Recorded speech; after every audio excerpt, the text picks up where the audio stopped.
And the fact that Gandhiism also became a virus. جتنے بھی آپ غامدی صاحب کے فالوور دیکھیں گے نا وہ کہیں گے کہ ہاں یہ ٹھیک ہے کیونکہ اس میں دینا کم پڑتا ہے. مجھ پر خدا کے فرشتوں کی اور سب انسانوں کی لعنت ہو اگر میں مذہب کو ریشنلائز کرنے کے لیے بیٹھا ہوں. غامدی تو بالکل اس پر کمر بستہ ہے نا کہ یورپ کو خوش کرنے کے لیے ہر چیز کو بدل دیا جائے. سلامتی ہے ان آنکھوں پہ جو ہدایت پہ نظریں جمائے بیٹھی ہیں، ان کانوں پہ جو ذکر خیر کے منتظر رہتے ہیں، اور ان قدموں پہ جو ہدایت کی راہ پہ گامزن ہیں. سوال میرا آپ سے یہ ہے کہ کیا کسی بھی مصلحت کے پیش نظر دین کے کسی حکم کو محدود کر کے، کم کر کے، منیملائز کر کے دنیا کے سامنے پیش کیا جا سکتا ہے؟ اب سے چند برس پہلے کی بات ہے، میں اسلام آباد گیا ہوا تھا اور وہاں کچھ اہل علم کی مجلس تھی. اس میں ایک صاحب جو اپنے لبرل خیالات کی وجہ سے بہت مشہور ہیں، مجھ سے ملنے کے لیے اسی طرح کی ایک مجلس میں تشریف لائے اور انہوں نے عذرا عنایت یہ فرمایا کہ میں سنتا رہتا ہوں تمہیں، اور میرا خیال ہے کہ تم نے بڑا اچھا کیا کہ مذہب کو ریشنلائز کر کے پیش کر دیا. ان کا خیال تھا کہ میں انہیں داد دوں گا، تو میں نے ان کی خدمت میں عرض کیا کہ مجھ پر خدا کے فرشتوں کی اور سب انسانوں کی لعنت ہو اگر میں مذہب کو ریشنلائز کرنے کے لیے بیٹھا ہوں. مذہب کے معاملے میں ایک طالب علم پر ذمہ داری یہی عائد ہوتی ہے کہ وہ اس کو بے کم و کاست بیان کرے. یہ حق تو اللہ تعالیٰ نے اپنے پیغمبر کو نہیں دیا.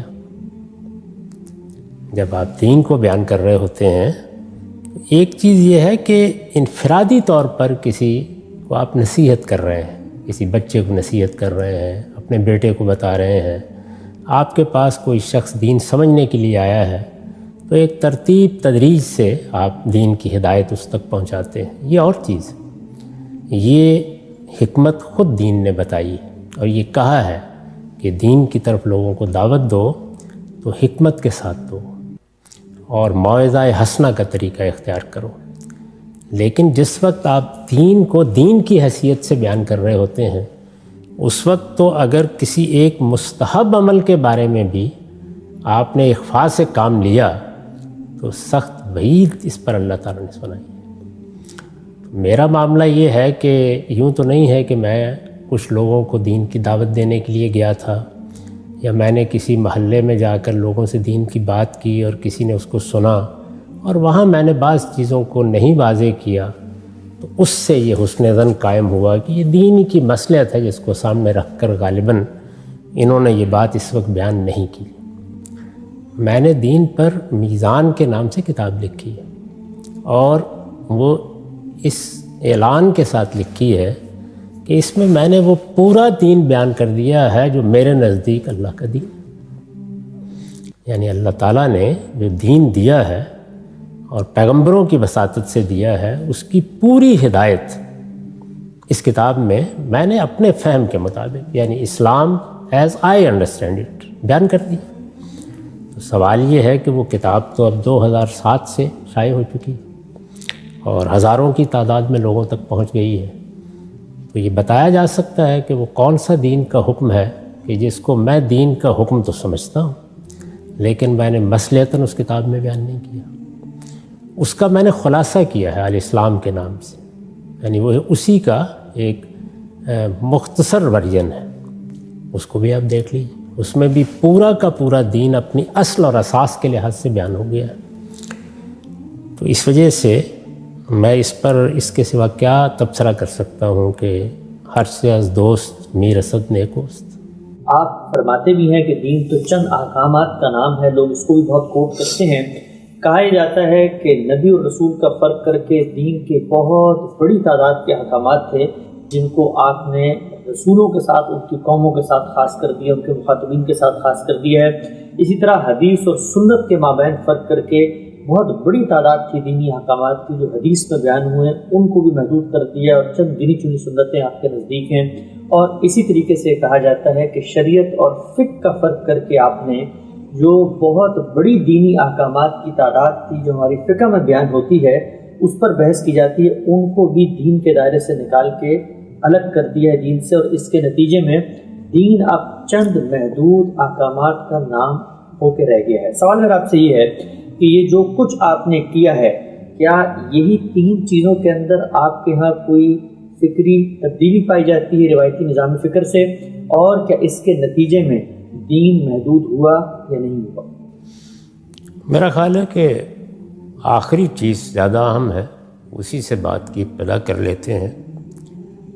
دین سے متعلق جو ذمہ داری ڈالی گئی ہے، اور جو ذمہ داری ہمیشہ سے اس امت کے اہل علم نے اپنی پوری دیانتداری کے ساتھ ادا کرنے کی صحیح کی ہے، وہ یہ ہے کہ دین کو جیسے کہ وہ ہے، جس طرح کہ اس کو پیش کیا گیا ہے، بے کم و کاس لوگوں تک پہنچایا جائے۔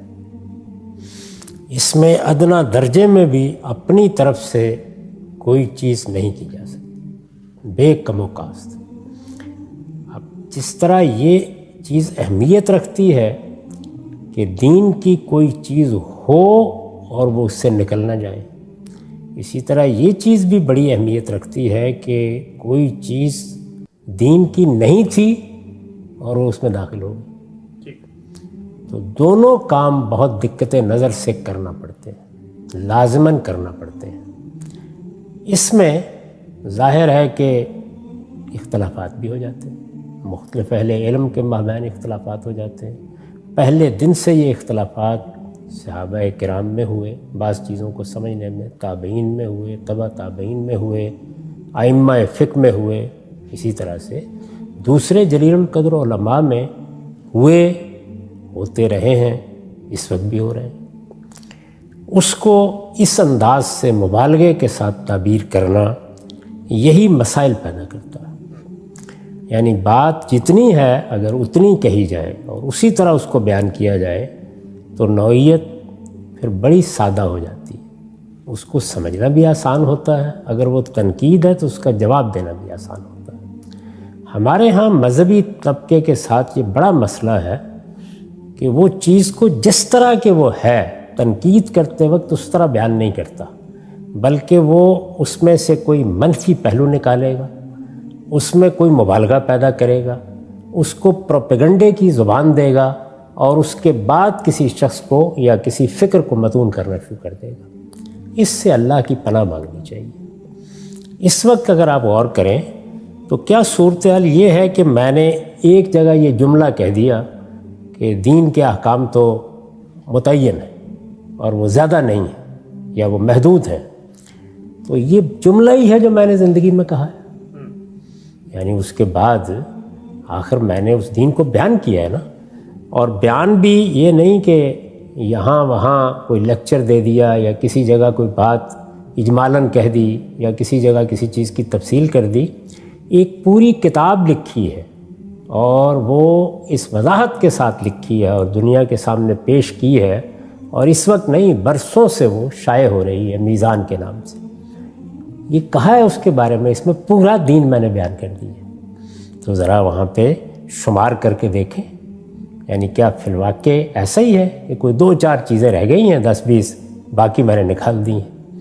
یعنی دین میں ایمانیات میں کوئی کمی ہو گئی ہے، رسالت مآب صلی اللہ علیہ وسلم نے جس کو اسلام کہا ہے اس میں کوئی کمی ہو گئی ہے، یا اسی طریقے سے دین نے زندگی کے جن شعبوں کی تطہیر اور تزکیے کے لیے ہدایات دی ہیں ان میں کسی شعبے کو میں نے الگ کر دیا ہے، اس میں سیاست کا باب بھی ہے، معیشت کا باب بھی ہے، معاشرت کا باب بھی ہے، حدود و تعزیرات بھی، دعوت بھی، رسوم و آداب بھی، یعنی زندگی کے تمام معاملات میں علم و عمل کا دین چونکہ تزکیہ کرتا ہے تو سب چیزیں اس میں بیان ہوئی ہیں۔ تو کیا یہ طریقہ ہے اس میں کہ آپ اس طرح کے کسی بیان کو سامنے رکھیں اور رکھ کر اس پر ایک تقریر فرما دیں؟ اب تو متعین طور پر بتانا چاہیے نا کہ یہ میزان میں کیا چیز ہے جو دین کی نکال دی گئی ہے، یہ بتانا چاہیے۔ قرآن مجید نے ایک مقام پر لوگوں کو روزے کی ترغیب دیتے ہوئے کہا کہ ایام معدودات، گنتی کے چند دن ہیں۔ تو اب گنتی کے چند دن سے کوئی آدمی اگر یہ نتیجہ نکالے کہ 2-4 روزے ہی ہیں، آگے وضاحت موجود ہے کہ وہ پورے ایک مہینے کے ہیں اور اسی جگہ ہے، تو اس وجہ سے جب یہ کہا جاتا ہے تو اس کا مطلب یہ ہوتا ہے کہ لوگوں کو یہ بتایا جائے یا ان میں یہ تسہیل پیدا کی جائے کہ دین سے کوئی تباہش کی ضرورت نہیں ہے، دین کے احکام متعین ہیں۔ یہ جو عام طور پر آپ بہت سی چیزیں سنتے ہیں تو یہ فقہی اطلاقات ہیں اس وجہ سے اصل دین کو سمجھیں، وہ زندگی کے ہر شعبے کی تطہیر کرتا اور اس کا تزکیہ کرتا ہے، لیکن اس کے احکام محدود بھی ہیں، متعین بھی ہیں، اور گن کر بتائے جا سکتے ہیں کہ یہ 10-20 احکام ہیں جو ہمیں دیے گئے ہیں۔ یہ ہے مدعا۔ اس کو اس جگہ رکھ کے جس کا تنقید کرنے کو دل چاہے وہ ضرور تنقید کرے۔ یہ آپ کی آخری بات کے جواب میں میری عرضداشت ہے۔ رہی یہ بات کہ روایتی فکر میں اور مدرسہ فراہی کے یا میرے ڈسکورس میں یہ 3 چیزیں بنیادی فرق پیدا کرتی ہیں، تو یہ بات جس نے بھی کہی ہے اس کو داد دینی چاہیے۔ اس میں کوئی شک نہیں ہے کہ یہ بالکل صحیح بات ہے جو کہی گئی، یعنی اس سے جو آگے نتائج بیان کیے گئے ہیں ان پر میں نے تبصرہ کر دیا، اس میں عام طور پر مبالغہ ہو جاتا ہے، اس سے صرف نظر کر لینا چاہیے، لیکن اگر عملی لحاظ سے آپ دیکھیں تو یہ بات بالکل درست ہے۔ خالص علم کے لحاظ سے تو بہت سی چیزیں بیان کی جا سکتی ہیں، اور وہ اگر آپ میزان کا مقدمہ اصول و مبادی پڑھیں یا پوری میزان کو دیکھیں یا میری تفسیر کو دیکھیں تو آپ متعین کر سکتے ہیں کہ کیا کیا فرق واقع ہوئے ہیں، لیکن عملی طور پر اگر اصول میں دیکھیں تو 3 ہی چیزیں، اس میں کوئی شک نہیں، یعنی نبی اور رسول میں فرق ہے، اس کے کچھ نتائج نکلتے ہیں۔ اسی طرح سے سنت اور حدیث میں فرق ہے، اس کے بھی کچھ نتائج نکلتے ہیں، اور شریعت اور فقہ میں فرق ہے، اس کے بھی کچھ نتائج نکلتے ہیں۔ تو یہاں پر بھی اصل چیز یہ ہے کہ وہ جو فرق بیان کیا گیا ہے کیا وہ فرق فی الواقع نہیں ہے، یعنی اگر ہے تو پھر نتائج نکلیں گے، آپ روک نہیں سکتے نا کو نکلنے سے۔ وہ 2 جگہوں پر نکلیں، 3 پر نکلیں، 5 پر نکلیں، 10 پر نکلیں، یہ تو بات کا مسئلہ ہے، نکلیں گے۔ تو گفتگو اگر علمی طریقے سے کرنی ہے اور ہمارے اس مدرسہ فکر پر نقد کرنا ہے تو کوئی شبہ ہی نہیں کہ یہ تینوں چیزیں ہیں جو عملاً اثر انداز ہوتی ہیں، اور میں سمجھتا ہوں کہ اگر یہ بات بیان کی گئی ہے تو یہ بڑی دیانت کی بات ہے، کیونکہ یہ چیز کہ نبی اور رسول میں فرق کے نتیجے میں بعض احکام پر اثر پڑتا ہے یہ تو ایک حقیقت ہے، لیکن اسی بات کو اگر یوں بیان کیا جائے کہ نیت میں کوئی خرابی ہو گئی، کسی مصلحت کو سامنے رکھ کر دین میں کوئی کمی بیشی کر دی گئی ہے، تو اندازہ کر سکتے ہیں کہ یہ کس حد تک تکلیف دہ بات ہوگی ایک مسلمان کے لیے، اور یہ کہتے وقت 1000 مرتبہ آدمی کو سوچنا چاہیے کہ وہ کیا بات کہہ رہا ہے۔ لیکن اگر کسی صاحب علم نے اس کو اس طرح بیان کیا ہے کہ چونکہ یہ اس چیز میں فرق کرتے ہیں تو اس سے بعض احکام کے معاملے میں یہ فرق بھی واقع ہوتا ہے کہ یا وہ باقی نہیں رہتے یا ان کے لیے کوئی تخصیص وجود میں آ جاتی ہے، تو یہ بڑا صحیح طریقہ ہوگا بیان کرنے کا۔ یعنی اگر بات کو اس طرح بیان کیا جائے تو پھر لوگوں کی سمجھ میں بھی آئے گی، اور یہ بھی اندازہ ہوگا کہ اچھی علمی تنقید کے لیے ان مبادی کا خیال رکھنا کتنا ضروری ہے۔ اسی طرح جب آپ یہ کہیں گے کہ یہ سنت اور حدیث میں فرق کرتے ہیں تو یہ ایک حقیقت کا بیان بھی ہے، اور اس سے آپ ہماری بات بھی ٹھیک طرح سے سمجھ سکیں گے اور تنقید کرنے والے کی تنقید کو بھی اچھی طرح سمجھ سکیں گے۔ لیکن اس کو مبالغے میں لے جا کر اگر آپ یہ کہیں گے کہ یہ تو منکر حدیث ہو گئے تو یہ ظاہر ہے کہ ایک غلط بیانی بھی ہوگی، یہ ایک سفید جھوٹ ہوگا، اور یہ بات جب بیان کی جائے گی تو کچھ ہی وقت کے بعد بیان کرنے والوں کی اپنی حیثیت عرفی ختم ہو جائے گی، کیونکہ لوگ جب یہ دیکھیں گے کہ یہاں تو ایسی کوئی بات نہیں، یعنی میری کتاب میں 1200 سے زیادہ روایتیں میں نے نقل کی، 1200 سے زیادہ میزان میں، اور میں خود حدیث ہی پر کام کر رہا ہوں، زندگی کا آخری پروجیکٹ یہی ہے، شب و روز اسی میں ہوں، تو یہ بات کسی کو باور نہیں آئے گی، یہ اب کہی جائے گی ہوا میں تحلیل ہو جائے گی۔ لیکن اگر اسی بات کو اس طرح بیان کیا جائے کہ ان کے ہاں ان 2 چیزوں میں فرق ہے اور اس فرق کے کچھ نتائج نکلتے ہیں، تو یہ بڑی صحیح بات ہوگی، یہ صحیح تنقید ہوگی اگر یہ تنقید ہے۔ اور ظاہر ہے کہ اس کے بعد پھر بڑا آسان ہو جاتا ہے کہ فرق پر بات کی جائے اور اس کے استدلال پر گفتگو کی جائے، پھر یہ پروپیگنڈے کا موضوع نہیں رہے گا، علم کی دنیا کی چیز بن جائے گی، یعنی اب تنقید ہونا شروع ہو گئی۔ اسی طریقے سے تیسری چیز کو لیجئے کہ یہ شریعت اور فقہ میں فرق کرتے ہیں، یقیناً کرتے ہیں، اس میں کوئی شبہ ہی نہیں، 10 مرتبہ، لیکن یہ کہ اسی بات کو آپ مبالغہ کر کے یہ کہتے ہیں کہ فقہ کو کوڑے دان میں پھینک دیں، بات وہی ہے، لیکن اس بات کو آپ نے کہاں پہنچا دی؟ وہ اصل بات ہے، فقہ ہوا اور پانی کی طرح ہماری ضرورت ہے. یعنی آپ دیکھیے کہ اجتہاد پر جو میرا مضمون ہے اور جو میری کتاب مقامات میں ہے اسے میں نے یہی الفاظ لکھے ہیں. یہ تو ہوا اور پانی کی طرح کی ضرورت ہے، اس لیے کہ زندگی کے احوال وہ اتنے گوناگون اور اتنے بدلتے ہوئے ہیں کہ ہر وقت یہ ضرورت ہوتی ہے کہ دین میں جو باتیں کہی گئی ہیں ان کا سوسائٹی کے ساتھ، افراد کے ساتھ، حالات کے ساتھ تعلق واضح کیا جائے، ریلیشن واضح کیا جائے. تو یہ ریلیشن جب آپ پیدا کرتے ہیں اور بدلتے ہوئے حالات اور نئی صورتوں کے ساتھ پیدا کرتے ہیں تو یہ کیا ہے؟ یہ اجتہادی عمل ہے، اسی سے فقہ وجود میں آتی ہے. تو یہ ہوا اور پانی کی طرح ضرورت ہے، لیکن فرق کرتے ہیں. یہ بالکل صحیح بات ہوگی. یعنی وہی بات اگر آپ اس طرح بیان کر رہے ہیں تو آپ مبالغہ بھی کر رہے ہیں، آپ ایک غلط بات بھی کر رہے ہیں، آپ ایک بہتان بھی لگا رہے ہیں. اور اگر اسی بات کو اس طرح بیان کیا جائے تو یہ بالکل ٹھیک علمی طریقہ ہوگا، دیانتداری کی بات ہوگی. اس لیے میں تو داد دوں گا اگر کسی صاحب علم نے یہ بیان کیا، اور کوئی صاحب علم ہی یہ اسلوب اختیار بھی کر سکتا ہے کہ یہ تین چیزیں ہیں جو عملاً سمجھ لی جائیں تو ہمارے ڈسکورس کا اور روایتی علماء کا نقطہ نظر کیوں مختلف ہو جاتا ہے اس کو اپریشیٹ کیا جا سکتا ہے، جانا جا سکتا ہے. تو میں اس لحاظ سے اس کی داد دیتا ہوں. ٹھیک ہے صاحب، یہ جو بات آپ نے فرمائی ہے اس پر ایک ضمنی سوال. آپ کے ہاں حدیث اور سنت کا فرق ہوتا ہے. انشاءاللہ حدیث کے بارے میں آپ کا نقطہ نظر آپ نے اپنی کتاب میزان میں بیان بھی کیا، اور ابھی ہماری جو 23 اعتراضات کی سیریز ہے اس میں ایک تفصیلی موضوع ہے کہ اس فرق کی غامدی صاحب کی بنیادیں کیا ہیں، علم کی تاریخ اس کو کیسے دیکھتی ہے، اس کو وہاں پر زیر بحث لائیں گے. نبی اور رسول کا فرق ابھی زیر بحث آ رہا ہے انشاءاللہ اتمام حجت کے قانون میں. لیکن ایک سوال اس فرق میں آپ سے پوچھتا ہوں اور عملی اطلاق کے لحاظ سے پوچھتا ہوں. اگر شریعت اور فقہ میں فرق ہے اور فقہ کو ہم الگ کرتے ہیں، دین اور شریعت کو ہم بتاتے ہیں کہ یہ شریعت اور خدا کے احکامات ہیں، تو پھر یہ جو آپ روز میرے ساتھ بیٹھ کے گفتگو کر رہے ہوتے ہیں، میں آپ سے پوچھتا ہوں جی یہ انسانی سینے میں سور کا دل لگا دیے، دین کیا کہتا ہے؟ تو آپ جواب دیتے ہیں. ہم پوچھتے ہیں جی کہ کرونا وائرس آ گیا ہے، باجماعت نماز کیسے ادا کریں؟ تو آپ جواب دیتے ہیں. تو پھر یہ جو کچھ آپ پورا دن مجھے بیان کر رہے ہوتے ہیں یہ دین نہیں ہوتا کیا؟ دیکھیے بات یہ ہے کہ یہاں الفاظ کیا ہیں، شریعت اور فقہ میں فرق ہے. یعنی شریعت کیا ہے؟ اللہ کا حکم. اللہ تعالیٰ نے اپنے پیغمبر کے ذریعے سے جو قانون ہمیں دیا ہے اس کو شریعت کہتے ہیں. ٹھیک. اور یہ قانون سنت کے ذریعے سے دیا گیا ہے، قرآن کے ذریعے سے دیا گیا ہے. بلکہ میرے نزدیک تو بہت سے معاملات میں سنت اصل کی حیثیت رکھتی ہے، قرآن اس کی وضاحت کرتا ہے.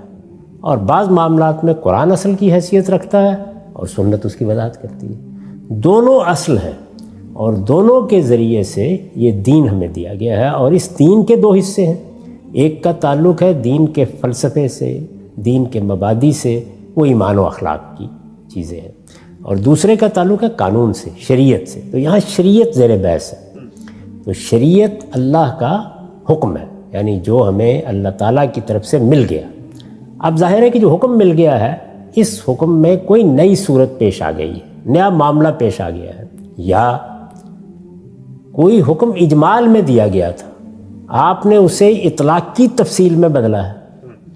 تو یہ کام ہم اصل میں عقلی طور پر کر رہے ہوتے ہیں.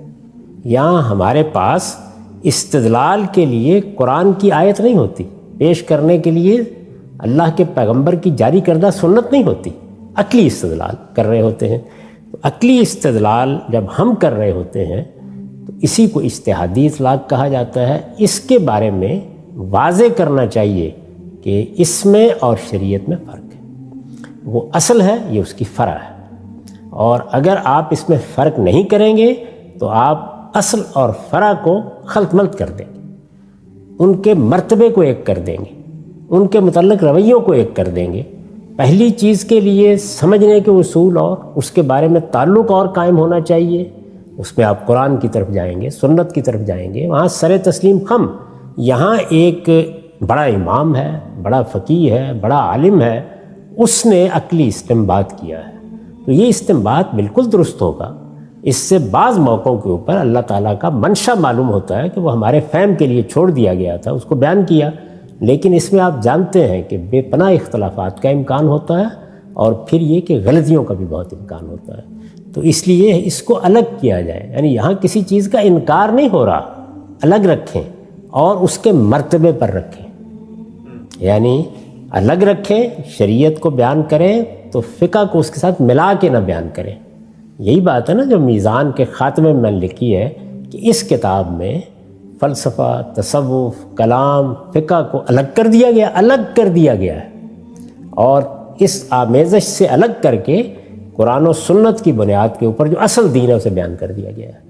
تو دوسری چیز یہ ہے کہ آپ اصل اور فرع کو ایک جگہ رکھ دیں گے تو لوگ نہ یہ جان سکیں گے کہ اصل کیا ہے، نہ یہ جان سکیں گے فرع کیا ہے۔ تو یہ الگ کرنا، الگ رکھنا، الگ طریقے سے بیان کرنا، یہ ناگزیر ہے۔ یہ جو جملہ میری طرف منسوب کیا جاتا ہے کہ اس سے فقہ کے انبار کو ہٹا دیا جائے، تو یہ کوئی مذمت کا جملہ نہیں ہے، یہ اس حقیقت کا بیان ہے کہ جس وقت دین کے اجمالی احکام کو ہم تفصیل میں بدلتے ہیں تو ایک دنیا ہے جو ہم وجود میں لے آتے ہیں، اس میں دسیوں باتیں ہیں۔ میں اس کی ایک مثال دیتا ہوں، آپ شاید سمجھ سکیں۔ یہ چیز کہ ہم نے دین میں کسی حکم کو جانا، قرآن میں تھا، سنت میں تھا، سمجھ لیا، اس کی علت متعین کی، اور پھر کسی صورتحال پر اس کا اطلاق کر کے توسیع کر دی۔ جیسے ابھی یہ زیر بحث آیا کہ انسان کے سینے میں سور کا دل، ایک مسئلہ آ گیا نا، ابھی چونکہ حال کا مسئلہ ہے، آدمی تو چلا گیا، مسئلہ باقی اور جاری رہے گا، اس پر بحث ہوتی رہے گی۔ وہاں کیا مسئلہ درپیش تھا؟ وہاں مسئلہ درپیش یہ تھا کہ سور کا کھانا منع کیا گیا ہے، کھانے کے بعد کیا ہوتا ہے، یعنی وہ چیز جو ہم کھاتے ہیں وہ جزو بدن بن جاتی ہے، تو کسی چیز کو اٹھا کر خود جزو بدن بنا لیا جائے، نتیجہ تو ایک ہی نکلا۔ تو فرق کیا ہے دونوں میں؟ اب یہ فرق کیا ہے، اس میں ایک آدمی کہہ سکتا ہے بہت فرق ہے، دوسرا کہہ سکتا ہے کوئی فرق نہیں۔ تو یہ عقلی استنباط ہوا نا۔ تو یہاں آپ نے کیا کیا، جب آپ نے کہا کہ نہیں یہ بھی ممنوع ہے تو حکم میں توسیع کی، یعنی ایک کھانے سے متعلق حکم تھا، اس کا اطلاق ایک نئی صورت پر کر دیا۔ یہ جزوی معاملات ہوتے ہیں، ان کو آپ اگر ذیل میں بھی بیان کر دیں شریعت کے تو پھر بھی گوارا ہو جائے گا، اس لیے کہ ایک جزوی سا معاملہ ہے۔ میں تو نہیں کرتا، میں نے اپنی پوری کتاب میزان میں اور الاسلام میں یہ طریقہ نہیں اختیار کیا، اور زور دیتا ہوں اس بات پر کہ ایسا نہیں کرنا چاہیے، لیکن کر بھی دیں تو چلیے ایک جزوی قسم کا معاملہ ہے۔ اسی طریقے سے آپ نے استثناء بیان کرنا، یعنی آپ کہتے ہیں کہ دیکھیے اللہ تعالیٰ نے اور اللہ کے پیغمبروں نے یہ سنت قائم کر دی ہے اور ہمیشہ کے لیے قائم کر دی ہے کہ ذبیحہ کا طریقہ ہوگا، خون نکالا جائے گا، اللہ کا نام لیا جائے گا۔ اب کیا مچھلی کے معاملے میں بھی یہی ہوگا؟ تو آپ نے دلائل دے کے یہ بتایا کہ یہاں وہ علت نہیں پائی جاتی، حقیقت نہیں پائی جاتی، وہ چیز جس کو سامنے رکھ کر حکم دیا گیا وہ نہیں پائی جاتی، تو استثناء دے رہے ہیں۔ یہ بھی ایک جزوی سا معاملہ ہے، یہ بات واضح ہوئی۔ تو یہ جزوی معاملات اگرچہ دین کے احکام ہی کی فرع ہے، انہی کا اطلاق کیا جا رہا ہے، لیکن بہرحال یہ اطلاق عقلی استنباط کے طریقے پر ہو رہا ہے۔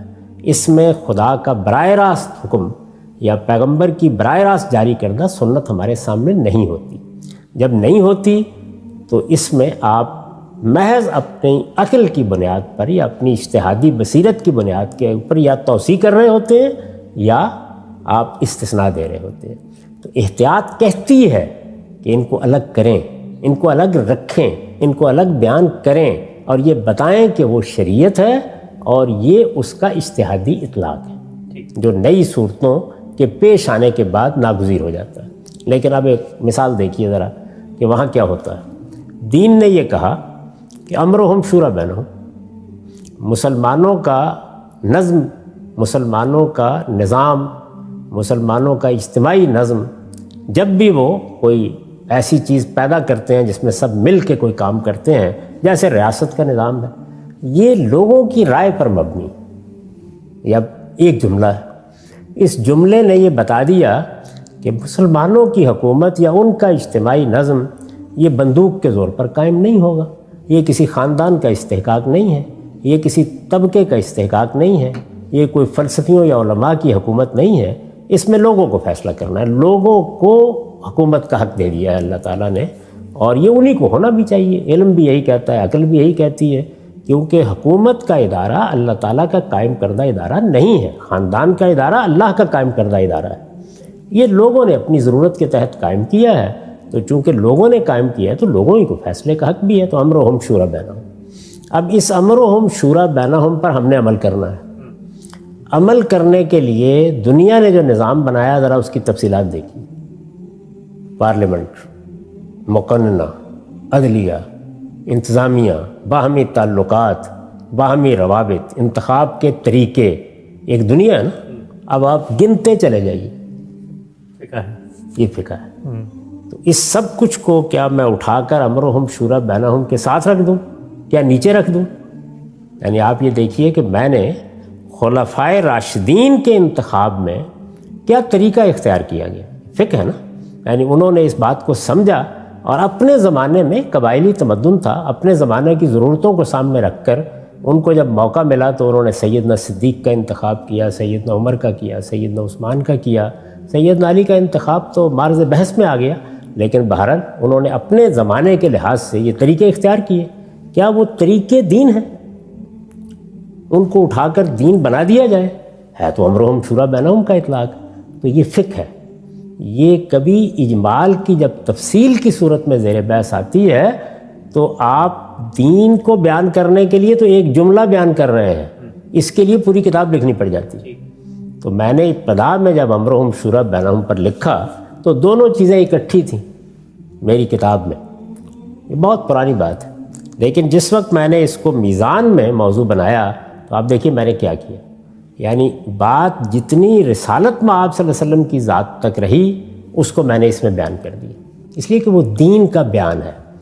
لیکن اس کے اطلاق کے طریقے کیا ہیں, خلفائے راشدین نے کیا کیا, ان سب کو میں نے ایک الگ مضمون کر کے اس کو اپنی کتاب برہان کا حصہ بنایا. تو یہاں کیا میں نے اس کو اٹھا کے پھینک دیا, نکال دیا.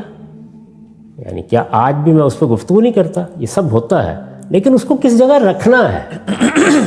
یعنی ایک چیز ہے سنت اور قرآن کو دیکھ لیجئے. کوئی آدمی یہ کہے کہ سنت اور قرآن تو اصل ہے, دونوں کی یکساں اہمیت ہے. دونوں میں سے سنت جو ہے وہ بعض موقعوں کے اوپر ابتدا کرتی ہے, مقدم ہوتی ہے, قرآن تفصیل کرتا ہے. سنت کو اٹھاؤ اور قرآن کے اندر رکھ دو. تو بھائی میں کہوں گا کہ دونوں کو الگ الگ رکھیے. قرآن کو قرآن کی حیثیت سے پیش کریں اور سنت کو سنت کی حیثیت سے پیش کریں. تو اسی طریقے سے یہ ضروری ہے کہ ان کے درمیان میں بھی یہ فرق ملحوظ رکھا جائے.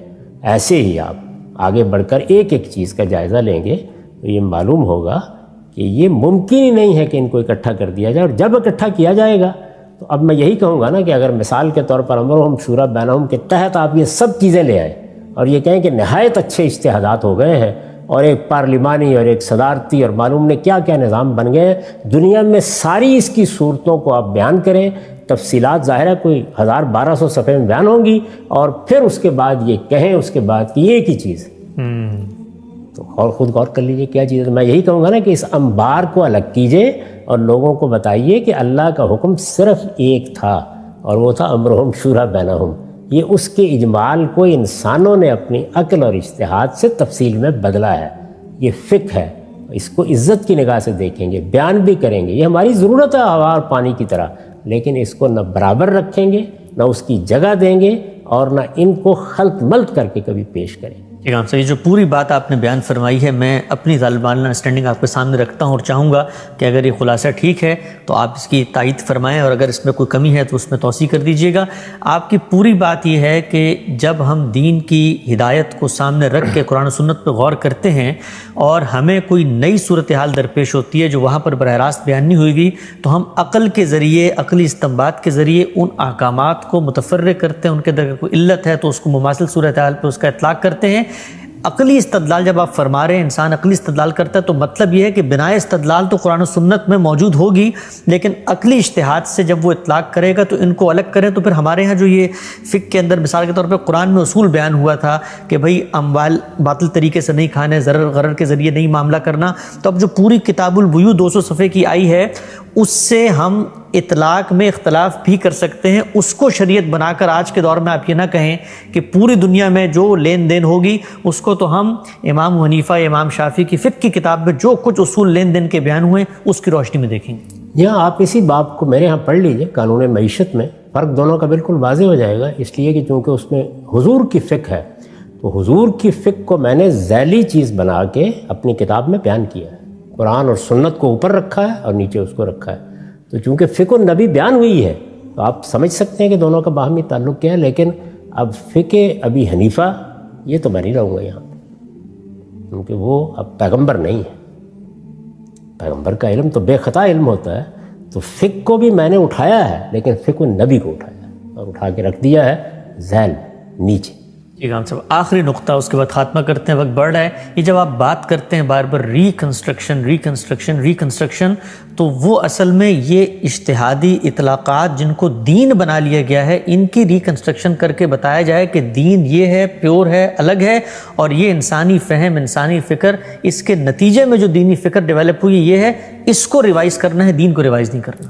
دین کو ریوائز کرنے کی جسارت کرنے کے بعد تو آدمی کو پھر اپنے آپ کو مسلمان کہنا ہی نہیں چاہیے. دین تو اللہ کا دین ہے، اللہ کے پیغمبر کی ہدایت ہے. اس کو بے کم و کاست سمجھنا، بے کم و کاست ماننا، بے کم و کاست پہنچانا، یہی دین ہے. اس سے ادنا انحراف بھی آدمی کو کفر تک لے جاتا ہے. اس کا تو کوئی سوال ہی نہیں. دین کا علم یعنی دین کا فہم، وہ فہم قرآن و سنت کا ہو یا وہ اس نوعیت کے اجتہادی اطلاقات ہوں، یہ انسانی کام ہے اور اس کی ریکنسٹرکشن کی ہر وقت ضرورت ہوتی ہے. یعنی یہ ایک دن کے لیے بھی یہ کام بند نہیں ہونا چاہیے. ہمارا وقت یہاں پہ ختم ہوتا ہے.